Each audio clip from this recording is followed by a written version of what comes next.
But for now, 1st, 2nd, 3rd John. Go ahead and bring up the next slide if you would, because 1 John starts in the middle of a thought. It's like you meet somebody for the first time, and the first thing they say to you is, "As I was saying," and you're like, "Wait a second, this is the first we've been talking here." But he starts right in the middle of a thought. And he writes, "That which is from the beginning, which we have heard, which we have seen with our eyes, which we have looked at and our hands have touched, that we proclaim concerning the word of life." Now, you got to pause here for a second. We're not going to go through every verse in 1 John, but this is really valuable to understand what John is saying. He's saying, Jesus spoke, and my eardrums reverberated with the sound of his voice. He's not saying, I heard it from a friend of a friend who told his roommate who had his ex-wife who told their friend, and it finally came to me. He's saying, I heard the voice of Jesus speak. He's saying the photoreceptors in my eyes translated the light bouncing off Jesus' skin, and I could see it, and it translated into images in my brain. I saw Jesus. That's unbelievable. I was a witness. I saw him. I heard him. He says, I touched him. I touched his skin. I touched his clothes. He was real. He was tangible.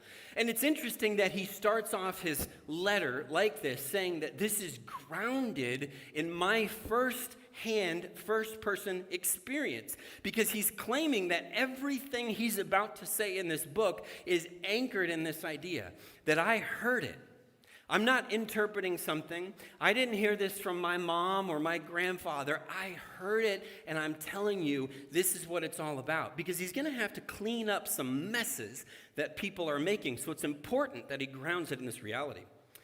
So he goes on to say, this life appeared, this is verse 2, this life appeared, we have seen it, we testify to it, we proclaim to you the eternal life which was with the Father and has appeared to us. We proclaim to you what we've seen and heard so that you also may have fellowship with us, and our fellowship is with the Father and his Son, Jesus Christ. We're bringing you into the circle. This is real. This is happening. This is exciting. And you can see how his listeners or his readers might be like, okay, buckle up. We're going to hear something real. I'm glad that he's started off this way. Now, you may be thinking, okay, well, that's great for John. He was there. He talked to Jesus. He saw Jesus, but we haven't. We heard it from our parents.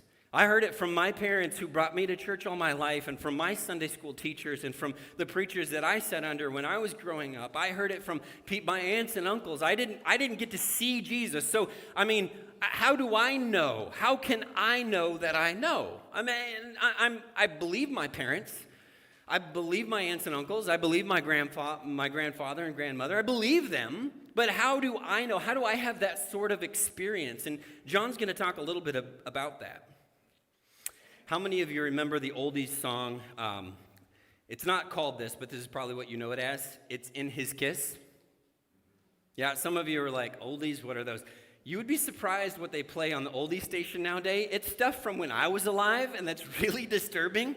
Like classic rock is like, I remember when that song came out, and that's classic. Oh my goodness. Oldies, that's bad news. But this is a song that's really old. It came out in 1964, so really, really old. By Betty Everett, and it's actually called the Shoop Shoop song, which I didn't want to say publicly, but anyway, I had to say those words. They came out of my mouth. And it was a big hit for her in 1964. Now, the premise of the song, this is immediately what I thought of when I was thinking about 1 John, which is weird, but the premise of the song is, does he love me? I want to know. How can I tell if he loves me so? And then the background singers say, is it in his eyes? And Betty Everett says, no, that's not the way.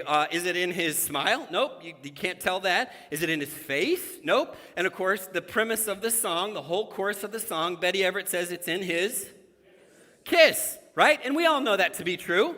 That's how you discovered your first love, the first time you kissed. That's how you said, this is the one, right? No, not at all. In fact, it's terrible advice. It's awful advice. And I'm not sure anybody's ever taken it seriously, but it's a terrible message. In fact, the background singers, because it sounds like the background singers are a little suspicious, and it sounds like they're saying like, okay, hold on, Betty Everett. How about the way he acts? Because that seems like that would be a really good way to find out if he loves you. And she says, no, that's not the way, and you're not listening to me. So she doubles down on this idea that, nope, you got to kiss. That's the way that you know. So youth group, I'm telling you, this is not true. In fact, some of you are suspicious. You're saying, actually, this sounds like a song. The lyrics must have been written by a guy, right? I mean, yeah, it sounds, this is how you know, honey, we got a kiss, and that's how you're going to really know. It sounds like a guy wrote these lyrics. Turns out it was a guy. Rudy Clark penned this song in 1963. It's a guy giving terrible advice. Now, I'm sure Rudy Clark didn't have mixed motives, but it's not a good idea. You should never, if somebody says this, hey, you really want to know if we got a connection here? We're going to have to make out, honey. What should the ladies do if a guy says that? Run. Don't walk. Run away. Totally written by a dude. Hopefully nobody has taken Mr. Clark's very popular advice, because it bounces around in my head when I'm reading 1 John and I'm thinking, how do you know? Then Betty Everett's song comes into my mind. How do you know? Well, it's in his kiss. Well, that doesn't work. So how does this work with God? Because the angst of uncertainty is very relatable, whether it's a romantic relationship or whether it's a relationship that you have with a friend or a neighbor or a relationship that you have with God. The angst of uncertainty is relatable. How do I know that God is there and that he actually loves me? I mean, it says it in the Bible, but is that real? Is that true? Is that definitive? How do you know? Now, 1 John is full of definitive statements. It's full of how do you know statements. And this is really valuable. This is the reason why some of us love this letter so much, because it's full of statements like this. We know that we have come to know him if we keep his commands. That's helpful. That gives me something tangible to grab onto. Or this is how we know that we belong to the truth and how we set our hearts at rest in his presence. And then he goes on to explain it's through the Spirit God gave us. That's very helpful to know. Like, okay. I write these things, this is chapter 5, verse 13. I write these things to you who believe in the name of the Son of God, so that you may know that you have eternal life. Despite all this, despite John's best efforts, there are still a lot of people who struggle with the angst of uncertainty in a relationship with God. And I can tell you, sometimes reading through a book like this feels like somebody threw you a life preserver in the middle of the ocean, and you have something to hold on to even for a little bit. Some of you struggle with doubt. And I will put myself in that category. In fact, I was talking about Liam earlier. Liam asked a great question, like, how do we know God is even really, truly there? How do we know? Even 10-year-olds are struggling with the angst of uncertainty. And I try to, tell them, like, hey, well, here's some key indicators that people have looked at throughout the centuries. But 1 John gives us these wonderful, definitive statements about this is how you can know. Have any of you ever struggled with doubt? You don't have to raise your hand because it can feel like a stigma to say, like, oh, I struggle with doubt. Because people feel like, oh, if you struggle with doubt, you must not have enough faith. You must not be a good, solid Christian. And I don't think that's true at all. I think that there are two kinds of doubt.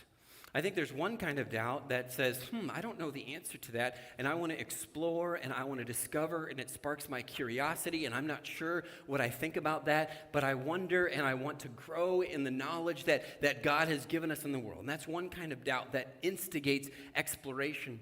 But I think there's another kind of doubt that tries to keep you from the answers, but tries to make you suspicious that the answers aren't very good, and doesn't want you to explore, and doesn't want you to know, and doesn't want you to get any definitive statements, and it kind of wants you to wallow. And I've struggled with both kinds of doubt, but when you're in that second kind of doubt where you feel like you're sinking and you can't get a handhold, books like 1 John are so helpful because it feels like someone threw you that life preserver, and at least it gives you just this sentence or two to contemplate, to think like, well, hey, do I obey God? Have I experienced the Spirit? What do I think about loving one another? And that's why I think 1 John is so helpful to people who are really struggling with the uncertainty of their relationship with God.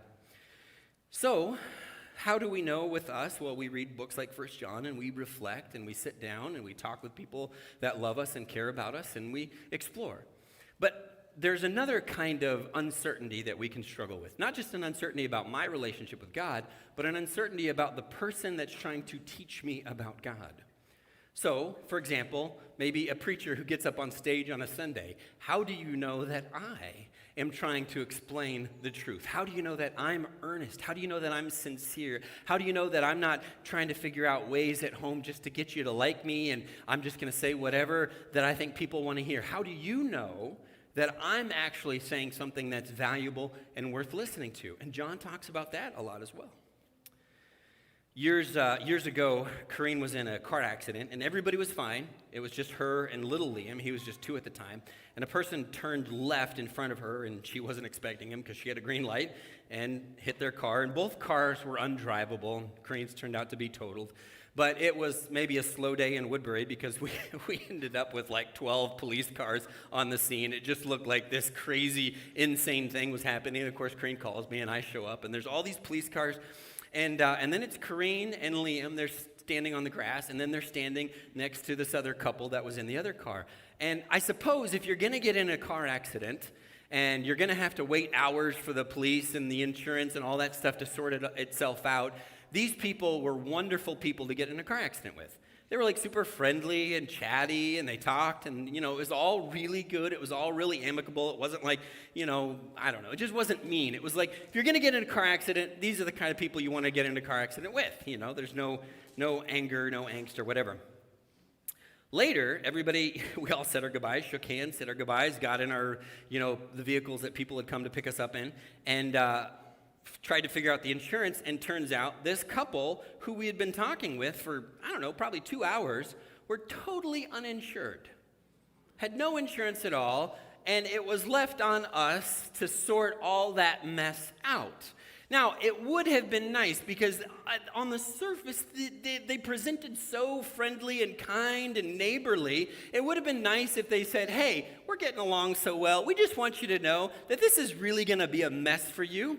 You're going to have to really work through the insurance here. We're really sorry about that, but we don't have insurance, and we just like to drive around town. Who knows what's going to happen. It would have been nice because they seemed totally trustworthy, and they were totally not trustworthy, at least in this instance. Now imagine you're a first century human. You're just minding your own business when wanders into town an apostle. Let's say it's somebody like John who wrote this letter. And John starts talking. Now, there's no Bible app. There's no YouTube. There's no podcasts. There's no 24 hours news. There's not even a New Testament. There's nowhere else that you can go to hear what John is saying as a secondary source to validate his claims. There's nothing else. But you interact with John, and you look at his eyes, you hear his words, you watch his demeanor, you watch how he conducts himself around town, and you think, I think this guy's telling the truth. I think this guy's life was transformed by this Jesus that he's talking about. And you believe, you buy into it. You say, this is true, I believe it. And then you start doing your thing, and John's like, exciting, baptism, start following Jesus, all that stuff. And then you start doing your thing, you start living your life, and maybe a few months, a few years later, somebody else comes along, and they claim to represent God. And they tell you, so what have you heard? And you say, well, this is what John told me. And they say, oh, that's so old school, that's so outdated. We have come up with great new innovations in the area of theology, and John he didn't really know what he's talking about. He meant well, but he just didn't have all the information that we have, and so what John told you is all wrong. Here's the latest and greatest. Well, how do you know? How do you know whether you believe John or whether you believe this new guy? And John talks about that as well. I've got some slides up if you want to go.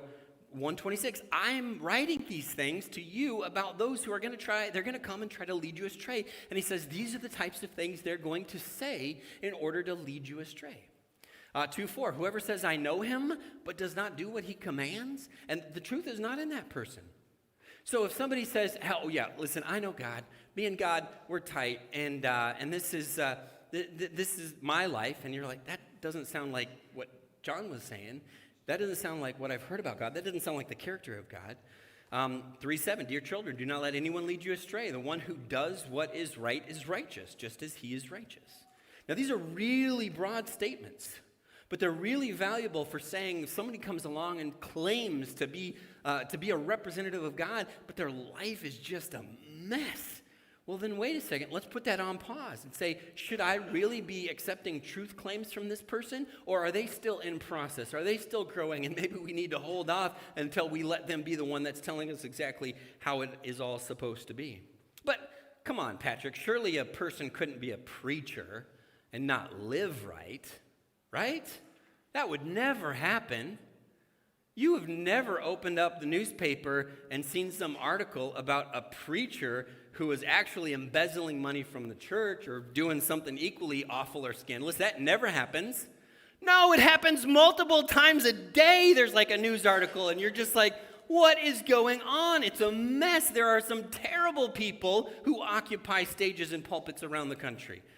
It's bad. I've been following this news story this past week. It's just a mess, and it makes you feel awful, and it's just, what is going on? Well, yeah, but I listen to this podcast, and surely they can't have a podcast unless they've been vetted or something. I mean, if they're saying the words and it's coming across to me on the podcast through my phone into my earphones, well, that's got to be true, right? No, all you need is a microphone and a Wi-Fi signal. Anybody can have a podcast. Well, what about a website? I mean, if they have a website, that means they're legit. Yeah? No. None of those things validate what a person is saying. In fact, I can't tell you how many times I've had interactions with people where they say something completely contradictory to Scripture, but they precede it by saying, I've read the entire Bible, and that doesn't mean anything. It doesn't mean anything unless your character is character that's shaped by Jesus, unless you're trying to glorify God, unless you love others. None of those claims mean anything. You can tell everybody you're right all day long, but unless you look like Jesus or are trying to look like Jesus, it doesn't mean anything. And that's what John says over and over. In fact, check out chapter 4, verse 3. Every spirit that does not acknowledge Jesus is not from God. They're not from God. We have major religions in the United States that do not acknowledge Jesus, and John is saying they're not from God. Well, Patrick, you can't say that. Yes, you can, because John said it, and he had heard Jesus. He had seen Jesus. He had touched Jesus. And in fact, John says those people, they are the Antichrist. Well, I thought the Antichrist was supposed to be some big, bad, scary person who was in charge of the whole world. No, it's anyone who denies who Jesus is. Well, that's kind of wild. So, yeah, we should check out the books we're reading and the podcasts we're listening to and the preachers that we listen to. You should check out me. You should make sure that the Bible app or the Bible in your lap is in keeping with the things that I'm saying up on here. You shouldn't just take my word for it. I'm doing my best, but you should look at my life. If my life's a mess, you should say, Patrick, you maybe need to take a break and get some other things straightened out. Because it doesn't matter what I say if I'm not living in keeping with what God has called me to do. In a world of religious complexity and confusion, John is helping us know.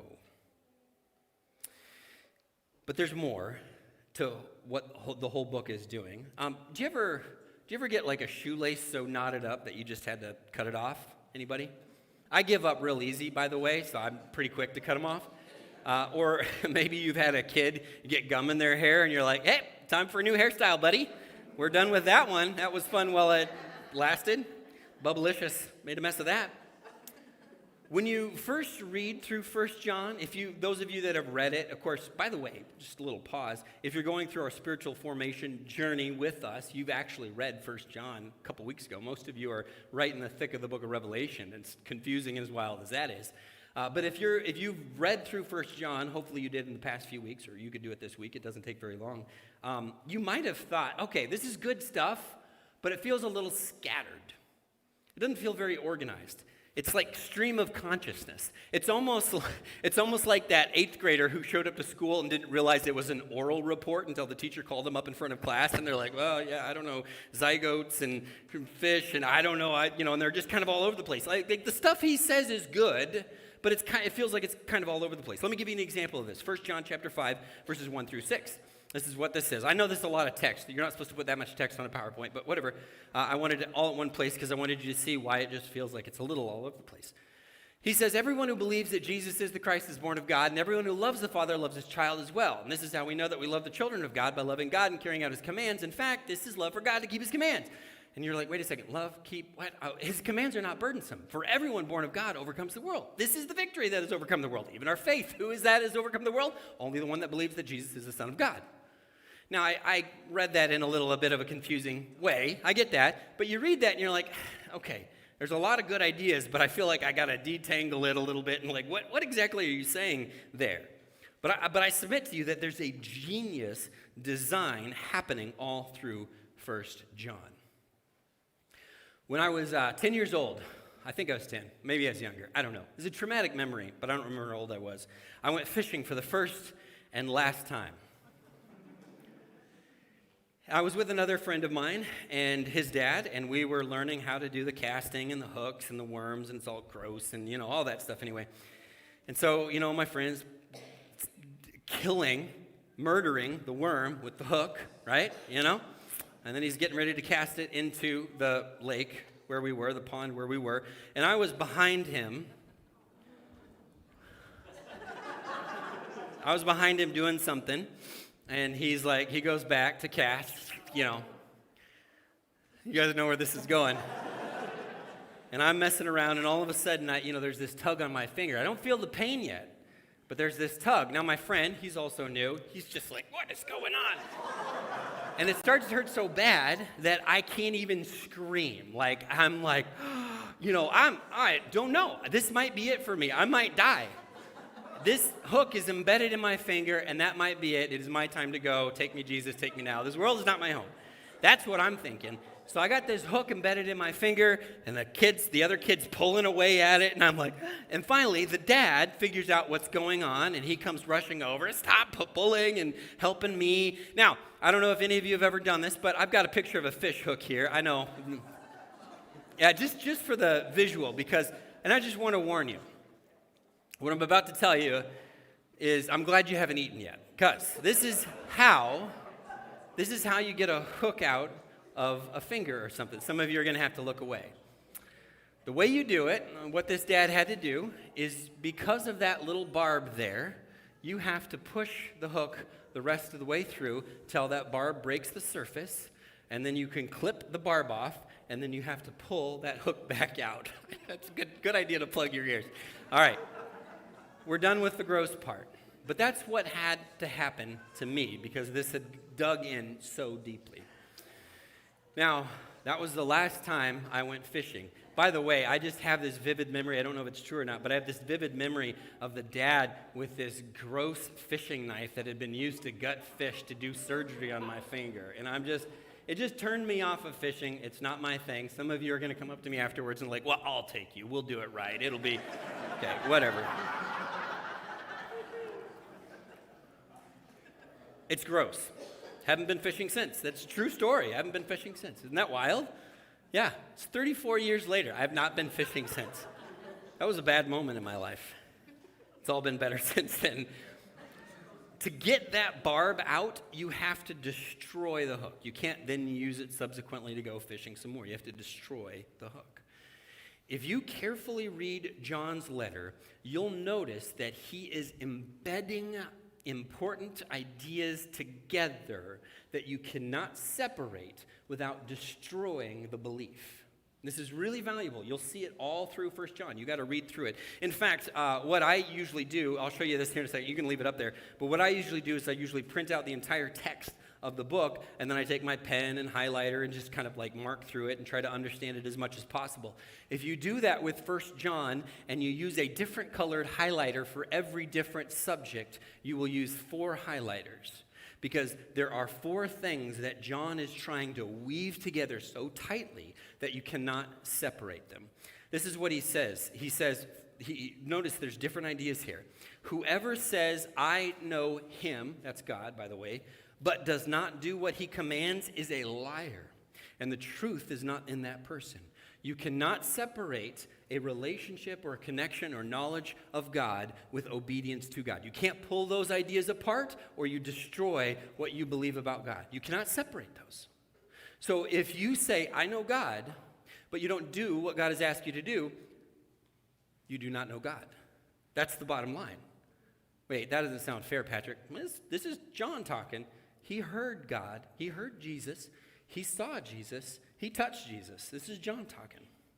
2:9. Anyone who claims to be in the light but hates a brother or sister is in darkness. So if you have someone that you cannot stand, but you're like, but I love God, John is saying, no, you don't. You do not love God. The bottom line is, so if someone just floated to your brain, you have some work to do in your life and your relationship with God. 2:22. Who is the liar? Whoever denies that Jesus is the Christ. Meaning, Christ, anointed one, king. If Jesus doesn't have preeminence in your life, guess what? What does John say that you are? Well, Patrick, come on. This standard is so high, no one could ever live up to it. I'm not the one making these words up. Chapter 3, verse 6. No one who, this is going to be rough, by the way. Ready? Buckle up for this one. No one who lives in him keeps on sinning. And some of you are like, I sinned this morning. On the way to church, I sinned. I was yelling at my kids. I'm in trouble, Patrick. Yeah, yes, that's what John is trying to help us understand. This is so important. He is embedding ideas together that you cannot separate. You cannot separate a life that is oriented around sin and doing the things that God has asked us not to do and still say you have a loving, strong connection, relationship with God. You cannot do that, John is saying. The idea of God is this incredibly powerful, compelling idea. And people throughout history have wanted to make God work for them to control other people. I want God, but I don't want all that stuff about sin. I want God, but I don't want that mess of loving people. I want God, but not Jesus, because I really want to define God on my own terms, and I don't want Jesus to define him for me. But John places these barbs throughout this idea. So let's phrase it this way. This is maybe an oversimplification, but maybe it'll help us remember it. So we've got this idea of God, and the first thing that John says, he's like, hey, listen, right living matters. You don't have an accurate idea of God unless you are living right. You cannot have God but live a life oriented towards sin. I'm either focused on God or I'm focused on sin. You cannot serve two masters, Jesus said. You will love the one and hate the other. That's just the way humans work. So right living. But the second thing he says, and this is all through John, this is probably what 1 John is most famous for, is real loving. You cannot say you love God. You cannot have God, but not love people. You cannot, if you try to separate those ideas, you will lose who God is. And then finally, John says a real idea, a real definition of Jesus. You cannot have God, but define Jesus your own way. Now remember, 1 John 5, 1 through 6, I read it kind of goofy, it seemed like a jumble of ideas. I want you to go back and see what he's actually doing, because 1 John 5, 1 through 6 is just this beautiful knot of ideas that can't be separated. Go to the next slide if you would for me, Noah. If you believe in Jesus, you're born of God. Awesome. Good news. If you're born of God, you love people. That's great. If you love people, well, you're obeying God's commands. If you're obeying God, you have overcome the world. You've overcome sin. That's wonderful. You overcome the world because you believe in Jesus. And then it goes right back to the top. You see how this is this beautiful weaving of these ideas that just can't be separated. You cannot live a life your own way and think that you have some sort of a solid, stable connection to God. Period. It's just the end of story. So some of you are like, oh boy, okay, that sounds bad, because I think I'm in trouble. But let me give you a little bit of hope and a little bit of a challenge. I was watching a movie with one of my children, one of my daughters, and it was one of those survival movies. You know, I really like those movies where the whole world is falling apart, but then there's this band of survivors that has to join together and, you know, like, whatever. It could be earthquakes or zombies. I just like all those movies. So something bad was happening in the world, as a virus or an apocalypse or whatever, and so this group of survivors has to struggle to stay alive. And me and my daughter are watching this, and she's like, I don't think I would even try if that happened. I would just lay down and die. And I'm like, what? I clearly did not raise you right. Like, I'm like, literally, I watch those movies and I'd be like, I would be last man standing. I mean, I'm thinking like, can't wait for the apocalypse because that's going to be fun. Not really.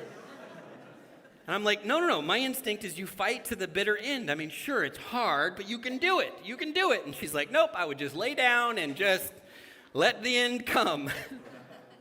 Now, if you are like me, there are some verses in 1 John that make me sweat.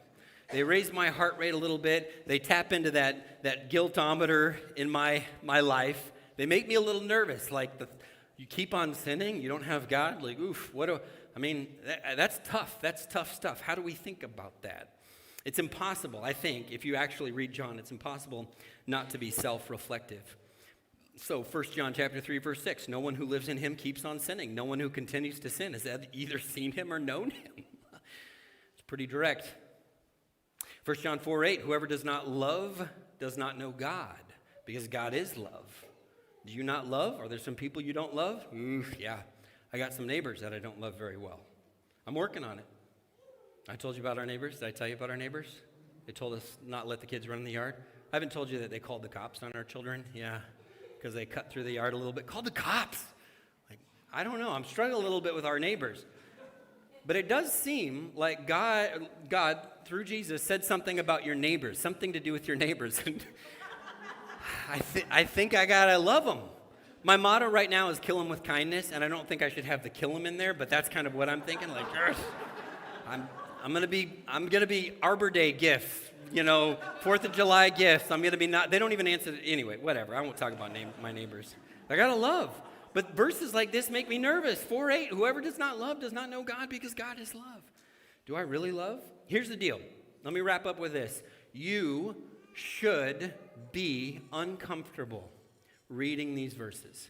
If you're not uncomfortable reading these verses, let me offer that maybe you are not reading these very seriously, and maybe you are not taking God very seriously. It should make you reflective. Do I love my coworker, my family member, my neighbor, my spouse, my children? Do I love? Or have we don't wrestle with these anymore, and we found Christianity difficult, and we just sort of have laid down and given up? We don't even try anymore. You know what? There are those of you in this room that have given up. You don't try. It's called apathy, and it's a spiritual death that is so hard to recover from. It's so hard to recover from, because it's hard for God to find a pulse in apathetic people to revive, but he can do it. You should feel uncomfortable thinking about what 1 John has to offer. So let me offer these as we close as challenges to us. Number 1, do I fight sin or do I fight conviction?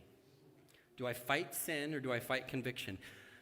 John doesn't say you will never sin. In fact, he starts his letter off by saying the person who claims that they don't sin is making God a liar. But he's saying continue to sin, meaning your life is oriented toward sin versus oriented toward God. Do I fight sin or do I fight conviction? Do I really love people or do I rarely love people? Do I only love the people that I'm related to, or that look like me, or that believe like me, or that vote like me? Do I really love people or do I rarely like people? Do I actively follow or mostly ignore Jesus? I mean, I think a lot of us know that there's elements of our lives that are not in keeping with what God would be encouraging us to do through Jesus, and we know we've got to change. But the danger is that I'm going to say this, and some of you are going to feel a brief bit of conviction, and you're going to think like, oh, yeah, Patrick's right, I really should do this thing. And then you're going to leave and forget all about it, which James says is like looking in a mirror and forgetting what you look like. And you have to be determined to make some changes, to reorient your life around Jesus. You have to do that. We can't do it for you. I could get up here and I could sing Just As I Am 100 times, and unless that spark is in you, unless that pulse of life is in you, God's like, I'm not going to give up on him, but this person's pretty dead, and we have to do something. So if you're feeling even a spark of conviction, a spark of guilt to say, there's things I need to get right, come talk to me. Come talk to one of our elders sitting around the room. They'll be in the back. They'll be as you leave. Or just rededicate who you are to God. We're going to sing a song in closing, actually. I'm going to invite the praise team if they want to come up. We're going to sing a song that has been a prayer. Go ahead and stand up, by the way. Been a prayer that Hebrew people have spoken for thousands of years.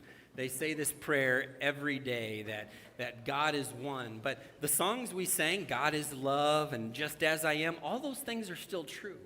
But I think that we as a church body, we need to reevaluate where our hearts are, who we're oriented towards. Are we about ourselves? Are we about Jesus?